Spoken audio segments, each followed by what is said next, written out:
This is Metabolic Radio, the podcast dedicated to keeping you informed when it comes to everything fitness. My name is Taylor Empey, and with the help of my co-host Shane Pace, we aim to expose the truths about the health and fitness industry. The information and suggestions given in this podcast should not be considered as clinical or medical advice. Consult with a physician before implementing any information provided on this podcast.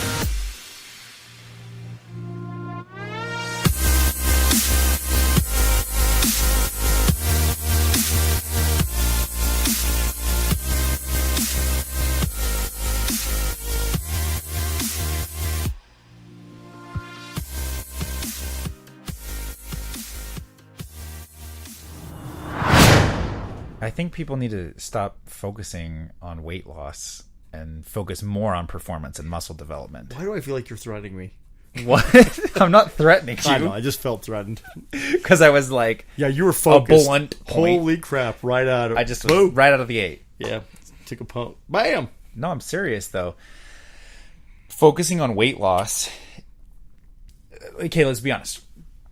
The fitness industry, the supplement industry, the workout program industry, the infomercial workout product industry, and the weight loss industry all are failing at reversing negative health outcomes in terms of obesity, diabetes.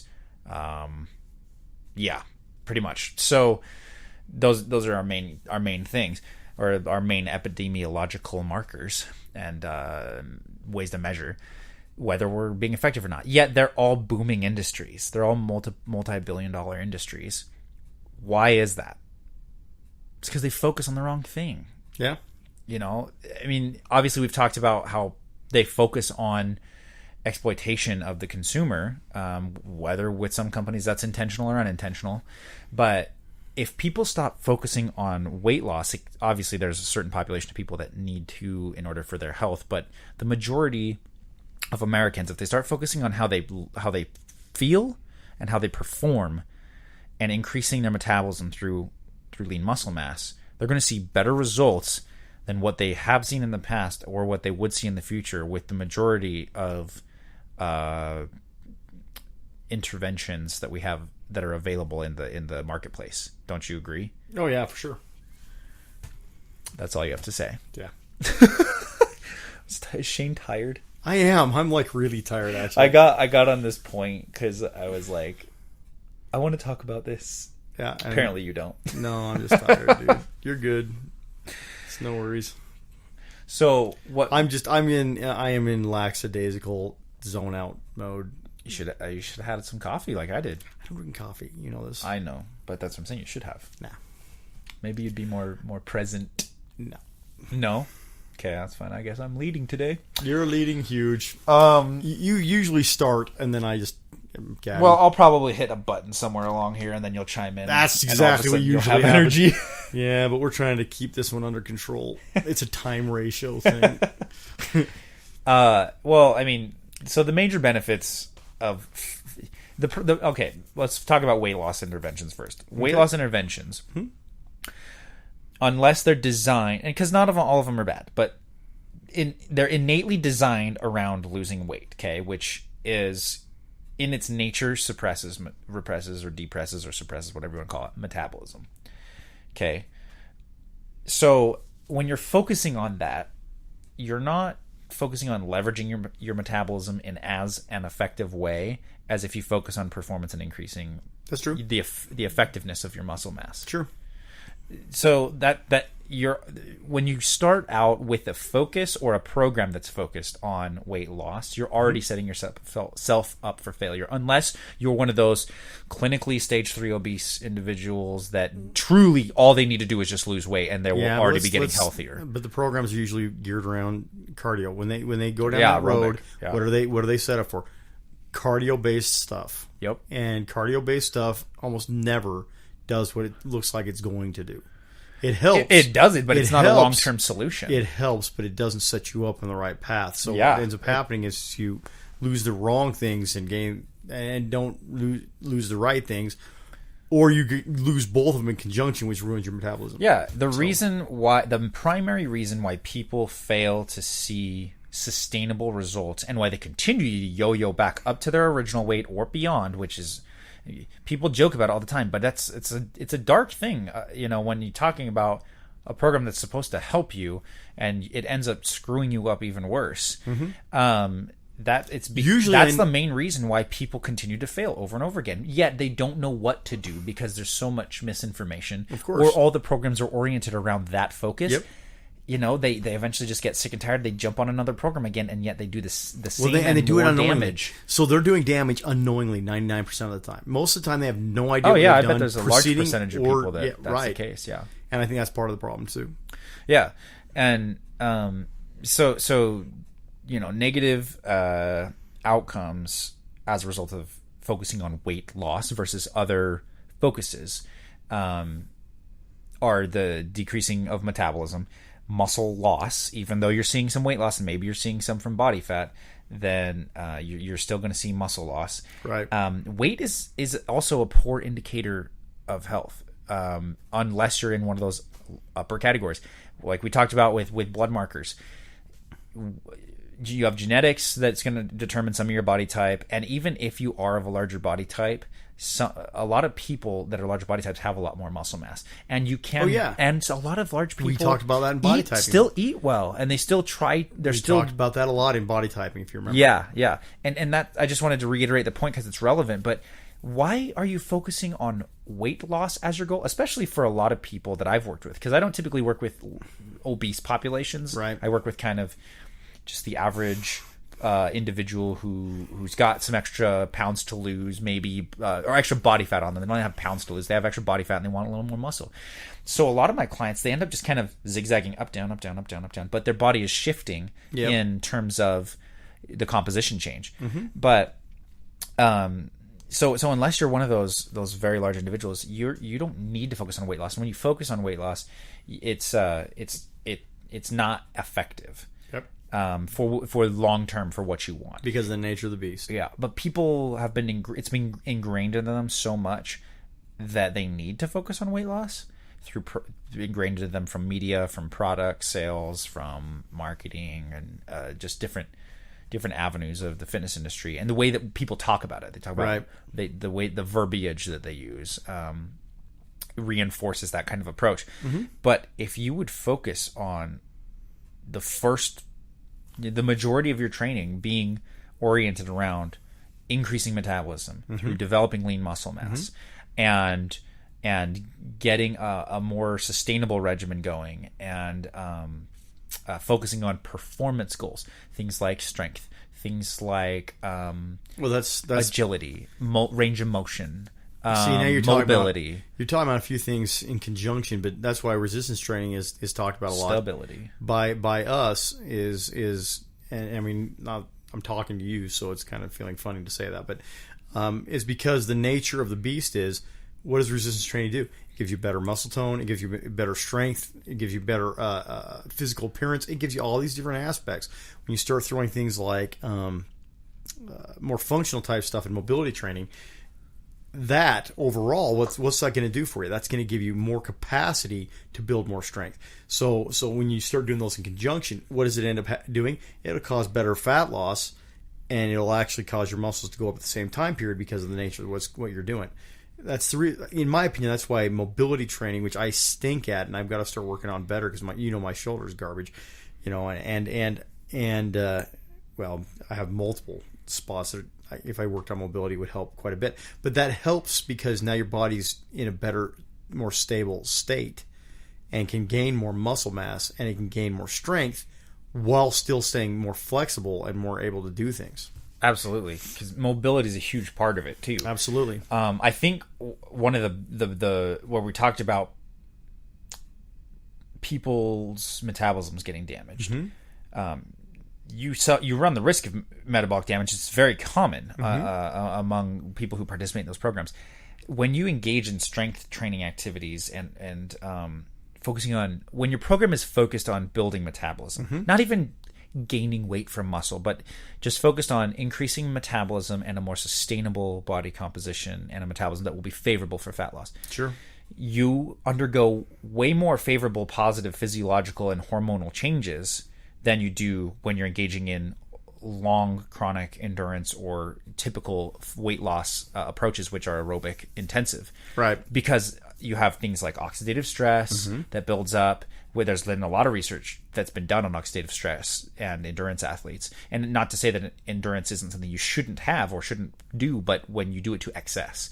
And cortisol levels, stress hormone cortisol, which is catabolic in nature. Right. I'm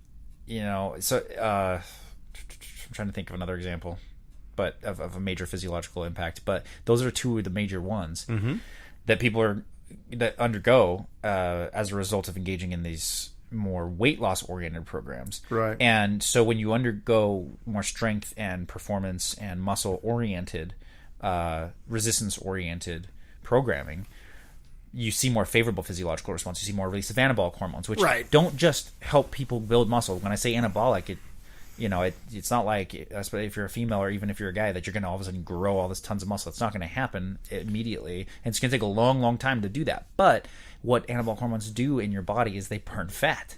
Right. And so, all of my clients, when I start them out, 99% probably of the time, that client comes to me and I say, okay, we're putting you through a foundational strength phase. After we go through normal, pre-phase mobility and ranges of motion, and I test them and assess them, make sure they're safe. But I say we're going through a strength and muscle development phase because we need to reset your metabolic response. We need to get the release of some of those anabolic hormones. We need to make that shift in your body, and that gives people a little bit more freedom. Or not freedom, flexibility in dieting and things like that. And a lot of the time, even though the entire first phase of their training is focused on muscle development, they actually see fat loss. And they usually see it in more favorable percentages, even though we're not even mentally focusing on it at all. Yeah, see, this is partly why, and again, we've talked about this a lot through the course of what we've done, but that's why I hate focusing on a scale. When you're recomping, a lot of times you'll gain weight. You'll lose body fat and you'll gain weight.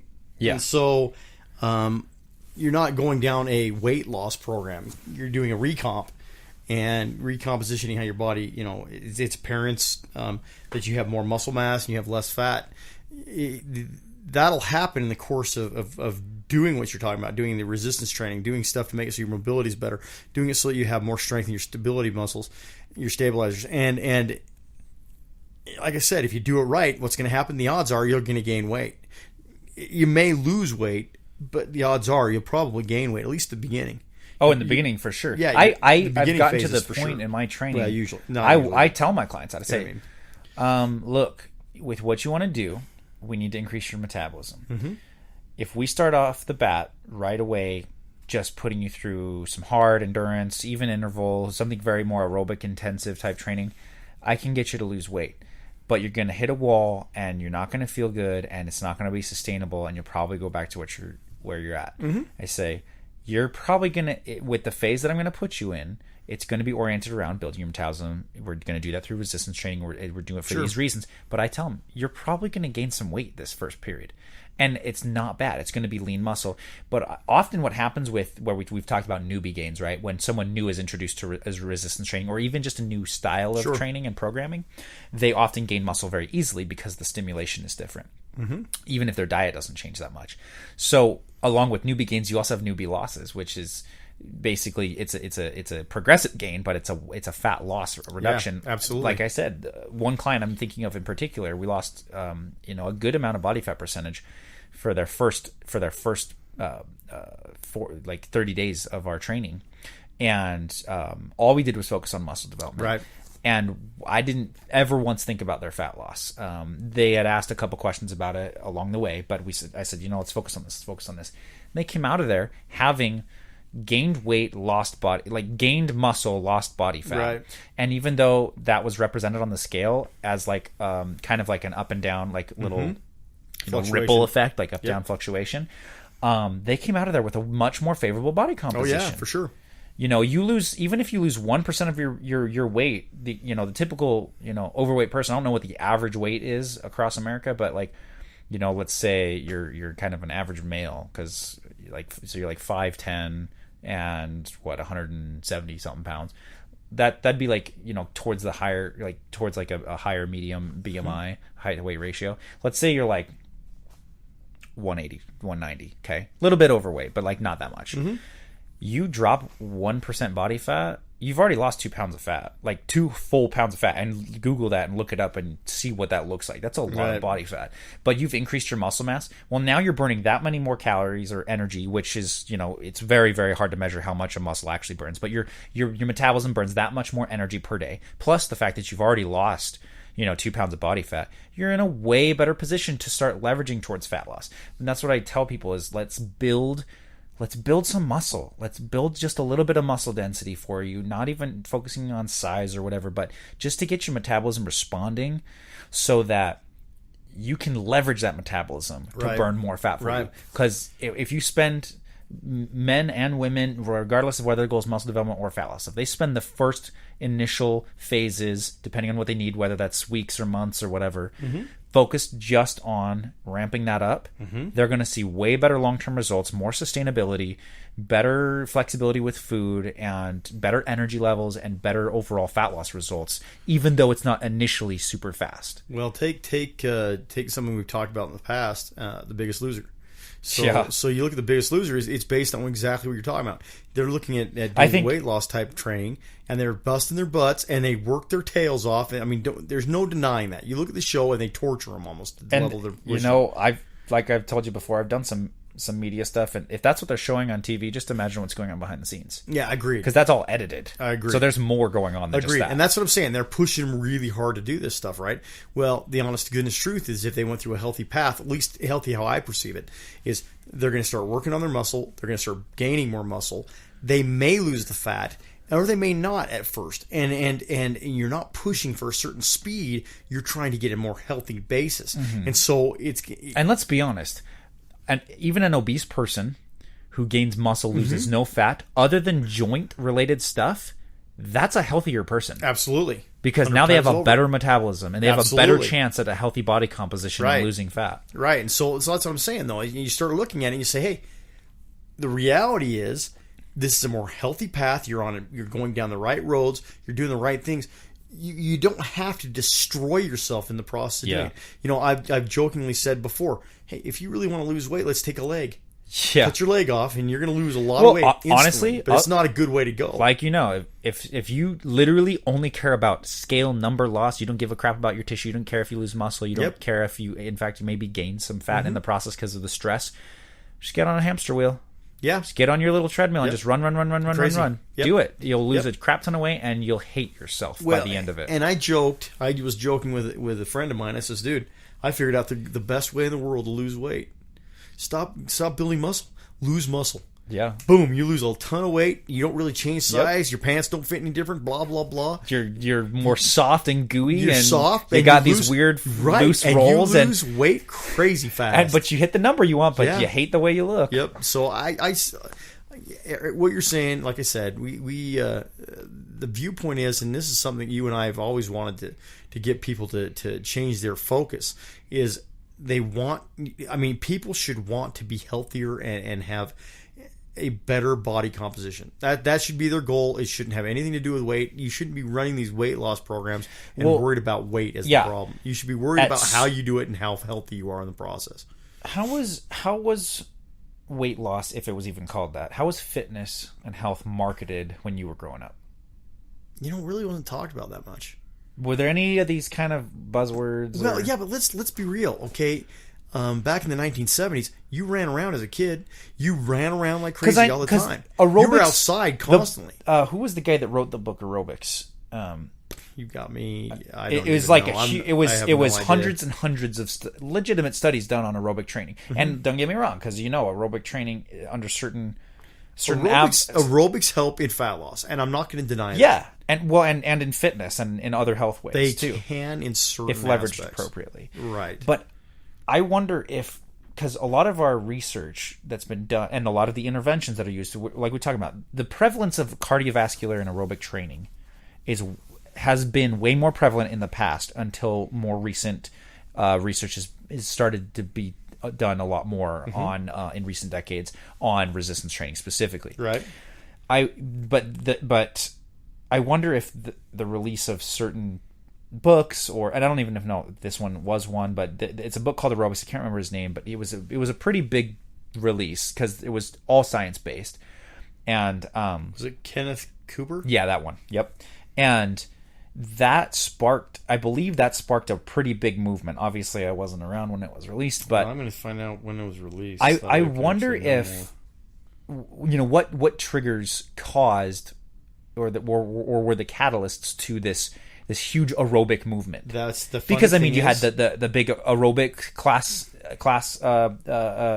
trend with when women were getting more into fitness. Yeah, in but that group happened settings. more in the 80s and in the 70s. So, but that's what I mean. It takes time for that. Of course it does. To and that happen, book came out in 1968. Oh, 68, really? Yeah. I thought it was in the 70s. No, I that's why I looked it up, because I wanted to find out so we had a better idea. But I think a lot of that was oriented for, or utilized as a reference, maybe not written for, but utilized as a reference for military which training would make too. sense. Because I haven't read the book, I know neither of have it. I. That's why when you asked that, I wasn't sure. I had to look it up to find out. But I thought I remember reading something about how its principles were applied in military training. He was an Air Force colonel. Okay, so we go. He was a doctor of medicine and a former Air Force colonel. Okay. But yeah, so I just wonder how, because I know what it's been like, kind of evolving and developing during this stage in the fitness industry's marketing and things like that. I wonder what you noticed, when did this whole weight loss thing just all of a sudden happen, and now it's this the funny this thing certain is, paradigm that everybody has, and it's just so hard to break. See, you're killing me, because I know we're trying to keep this under control, but I really want to go into the one we were going to talk about before about obesity. The fact is, though, and I'm going to do this short lived, because again, we've got to have a conversation in more depth on this, but with the way that the food industries went, with the way that things were done in the United States in the 1970s especially, and the change and all the stuff, and I don't blame the government, but when they started doing the food pyramid, all that kind of stuff started to affect how the body's fat retention happened.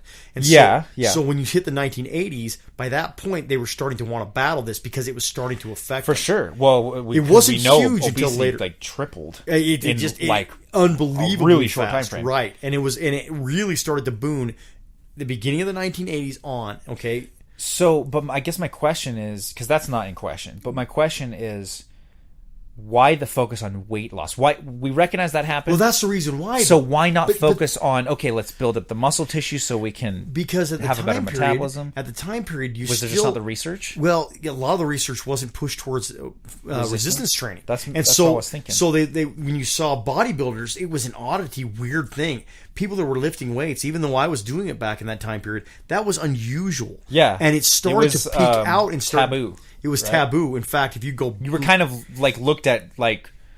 Well, if you go back historically and you go even further back in time, they thought that was unhealthy to build muscle. Oh, I remember hearing about that trend started to change in the 80s. But the thing is well, even in the 70s to an extent. But the thing that was weird about it was, like I said, the fat gain was starting to happen. So they were starting to try to combat that at the same time period. But they would look back at their parents or their grandparents, and what did you see? You saw people that were not overweight. They weren't heavy. But because of economic hardship, right? No, because of the nature of what they ate. That's why I don't want to go into this in detail, because I don't want to make this into a long thing. But we need to talk obesity probably next week. I wonder, because that probably impacted it too, is like you said, you look at, okay, well, what did my grandparents were always so healthy. Exactly right. But you had, as society has gravitated more towards sedentary lifestyles, less of an agricultural approach, and then you had the Depression where there was not as much abundance, and there was probably a lot more malnourishment and things like that. Historically, that's how we lived, okay, as a populace. So you go back in history and you look at Cleopatra, who was looked at as someone who was gorgeous. She was over 300 pounds, and she was like 5 foot. So she was a big girl. Why was that attractive? Because nobody had money, and so they couldn't afford so when you're food. heavy, that you're like, oh wow, you're wealthy. That's attractive to me because you're more likely to survive, and you have abundance. Right. Yes. So much that you can get fat. That's can awesome. Get fat, right? Yeah. And so that's, you look at it on a historical level. That's what happened. But as foods went on and things changed, we started to combat a lot of that, and we started to change our focuses towards the 80s. In the 1980s, like I said, I want to call that almost the real golden age of bodybuilding, because that's when it started to get really big, and people recognized it as a thing, if you will.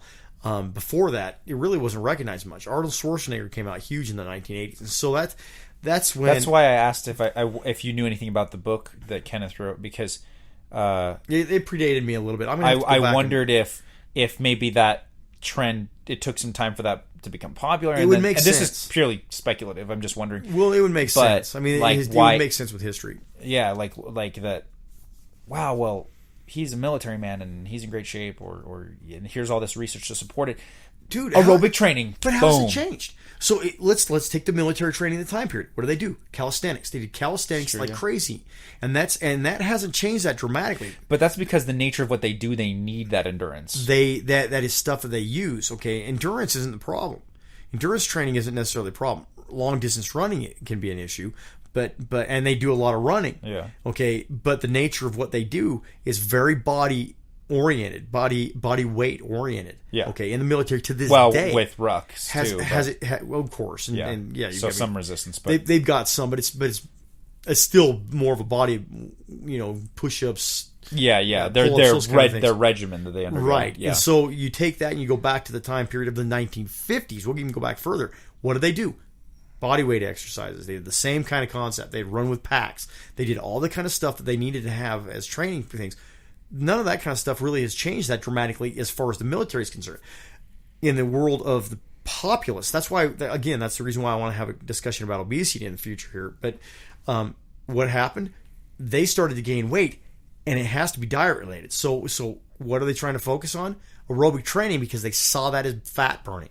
Mm-hmm. They saw that as things that would automatically make it so that you would burn more fat, when the reality is the effect is opposite of what they were trying to get overall. And so that's why, because they did see fat reduction, they did see weight loss, but they didn't realize what they were doing to the muscle tissue. Exactly right. And so because of that, what happens? We have a progressive thing. That's why I don't want to get into it too deep in this conversation, because it'll go too long. Yeah, but then we come back to the military thing. Do they do a lot of endurance, aerobic, cardiovascular training? Yes. Do they do a lot of resistance with body weight and ruck? Yeah. Absolutely. And with the logs and the obstacle courses, it's all resistance stuff, even though it's aerobic engaging. Well, when you start talking stuff to the special forces teams, especially what you're talking about right now, because when you throw in the log type training, because of the nature of how small their groups are, it's a lot heavier for them. And so special forces for sure do that kind of stuff. But what's interesting is those guys are in amazing shape. Oh yeah, and I mean, I've seen military guys that are out of shape, but of course, that happens too. But because when you're eating MREs, that's not necessarily the healthiest thing.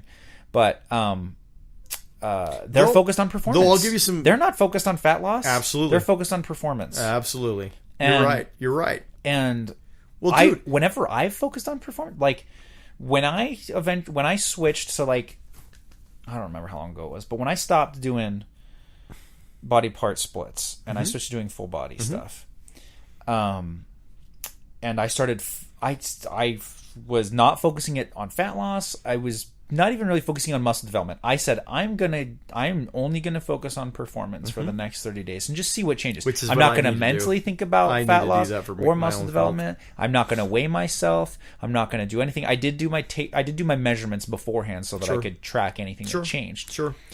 And I focused on performance. And I came out of there having seen more body fat percentage reduction, more muscle increase, and almost an inch increase on my legs in a 30-day window. Right.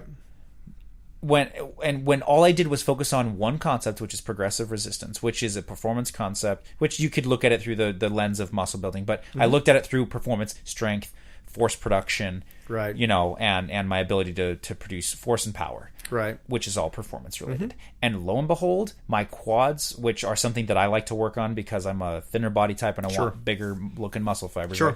When you talk aesthetics, I used to drill my legs, and Right. it wasn't until I focused on performance that all of a sudden they grew more than when I actually focused on them. Right. So I've just, when I work with clients and I train myself to focus on vanity and body composition goals, I see that we can still get results, but I see it's less than what we get when we focus on performance. I agree with that. And I think it's a much healthier approach. And I think the industry needs to shift a little bit more that way. I think people put athletes in this separate category. But the industry's not going to do that. So no, they won't. I think they should, but will they? No, it's not they as won't. profitable, Because probably. that's what I was going to say. The profitability is substantial. I mean, we could talk about supplements in the same breath because they're looking at it from a financial end. I'm not saying they're trying to necessarily mess people over, but they're no, they're not. They don't have that malcontent. I'm not necessarily attacking them. I think probably focused on making money. That's the whole view, right? And so what ends up happening is they want you to do more things and more often and do. I mean, and again, I'm not going to beat up P90X for it, or Insanity or any of those other things that Beachbody puts out. But the reality is all they're geared towards is pressure. The intensity? The intensity. Yeah. Because they're looking for one specific thing that won't last. It'll be fleeting. And that's loss. They're going to lose weight. They may gain some muscle, but as soon as they stop doing the program, if they're not pushing like that anymore, they lose all the effects that they had. Yeah, and it comes down to the fact that they can't sustain. They shouldn't sustain for that extended period of time. Yeah, because then you get hard overtraining syndrome and That's all that when you other start stuff. hitting your nervous system and you start having massive problems because of all the effects it's having on that level. Which usually, Yeah. I mean, the usual perspective is when it's going to go down that road. So yeah, when you focus on performance and you start working with we're going to use sports related performance type pushing type exercises and pulling, those kinds of things, with the right weight ratios and trying to do that and using the right rep ranges to build strength and to build certain things, you're going to get a better effect overall. You're going to have a much better reaction with your body, and you'll have more of a functional use. Yeah. Let's be real. And so when I talk to people about focusing on performance, I say, you're not going to focus on the scale. You're not going to focus on anything vanity. You're not going to, not even focus on looking in the mirror right now. Right. But what you're going to do is you're going to focus on, I'm going to do one more rep than I did last time on this exercise. Right. I'm going to do 2.5 to 10 more pounds on this exercise than I did last week. Right. I'm going to do a better range of motion. I'm going to I don't typically do a lot of endurance stuff, and so, but you could, if you were trying to develop endurance performance on a moderate level, on a non excessive level, then you focus on, okay, I'm going to hold this for just a little bit longer. Right. I'm going to go through this a little bit longer. Right. I'm going, there's so many different ways to focus on performance that when you do that, you just see better results. Like, I remember talking to friends in high school, and I started to see some of them get more muscular. And I'm like, dude, what have you been doing? Like, and I didn't even really care about my body. I didn't work out till I was later, Right. But in high school, I still noticed, and I noticed this guy, and I was like, what have you been doing? He's like, I just do push-ups every day. Mm-hmm. And I was like, really? That's it? And he's like, yeah. And I just try to do like one or two, or as many as I can, or a little bit more than last time. That was literally his regimen. Mm-hmm. Do more push-ups than I did last time. Mm-hmm. Simple. And guess what? Lost body fat, increased muscle. Absolutely. But it was gradual enough, but it was progressive enough. Yes. And when so well, look at the guys who do body weight, like the bar stars. They almost all of them look amazing.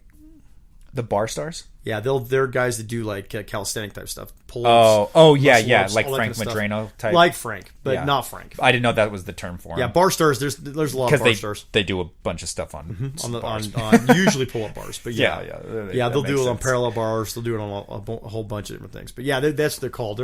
They're at least the ones that I know of are based out of New York. I think there's some even in Utah, but it's a group that's a pretty big group that does this stuff across the country. That's cool. And I think it's sweet. You know, calisthenics is much more amazing than you would imagine it. But they don't go out, as far as I know, they don't go out running. I don't think these guys go out jogging all the time, but they look phenomenal and they don't have a lot of body there's fat. definitely, I mean, even when it comes to bodyweight movements, there's definitely more resistance and muscle engaging activities, and there's more aerobic engaging activities. You know, The only thing about calisthenic work is they have to be a little more creative to get all the stuff they're trying to do. But that still is cool. There's no problems with I it in think my it's eyes. super functional because for sure. What do? You move your body. So what's one of the best things you can do? Move your body through different planes and different ranges of motion with some applied resistance that your body would handle, which is leveraging your own weight. Yep, for sure. And probably very mobility oriented too, due to not having to move as much free weights around and stuff. So, I mean, I don't know. I just feel like people need us to drill that into them a little bit. If they focus on weight loss, I think that people will end up more often than not, maybe not every time, but more often than not, they're going to be disappointed and set themselves up and their program up for failure, or that's something that's unsustainable, or there's fleeting success. Right. And I think they need to focus on health. Yeah. If you focus on either health markers, performance, or even just progressive resistance, focusing on some slight muscle development, that is going to produce more results every time that I've come at it from that approach. And I'm a personal trainer. For sure. So, this is coming from not just my anecdotal experience, but other clients that I'm referencing specifically, where I saw accelerated progress. Sure. So, that's just my main point that I want to drive home to people. No, I think that's great. They're going to see increased metabolism. They're going to see increases in muscle. They're going to see better fat loss response. They're going to see it's more sustainable. They don't have to do as crazy of intensity. They don't have to do it as much or as often. Right. Yeah. So really quick too. Yeah, I was really sleepy at the beginning of this because we were kind of later. I knew you'd chime in some point. Yeah, but he throws things at me and all the pain. And he doesn't always catch them. They just hit his face. Yeah, I just take it in the face. So anyway, all right. So I just thought I would say sorry for being tired. All right, guys. Well, there's some tips on how to stop focusing on weight loss and focus on performance and muscle development for better fat loss and fitness results. And until next time, we'll talk to you soon. Get her done. Hey everybody, thank you so much for tuning in to today's episode. Shane and I hope you learned something new and exciting today about your own health and fitness. Head over to metabolicradio.com. There you'll find our bios and our results-driven programs that are designed to help teach you everything you need to know when it comes to getting real permanent results. You can also sign up for our newsletter to get free weekly updates. To chat with Shane or I, just email us at taylor@metabolicradio.com or shane@metabolicradio.com. We would love to hear from you. You can also join the conversation on Facebook. Just go to facebook.com and search for Metabolic Radio Private Forum. There you can request to join the group. We would love to add you to the conversation and answer your questions on the show. And hey, if you like our podcast, please help us grow our community by leaving us a 5-star rating and review on iTunes. We would really appreciate your help. Thanks again so much for all your support and your listenership. Now go out there and spread the good word of fitness.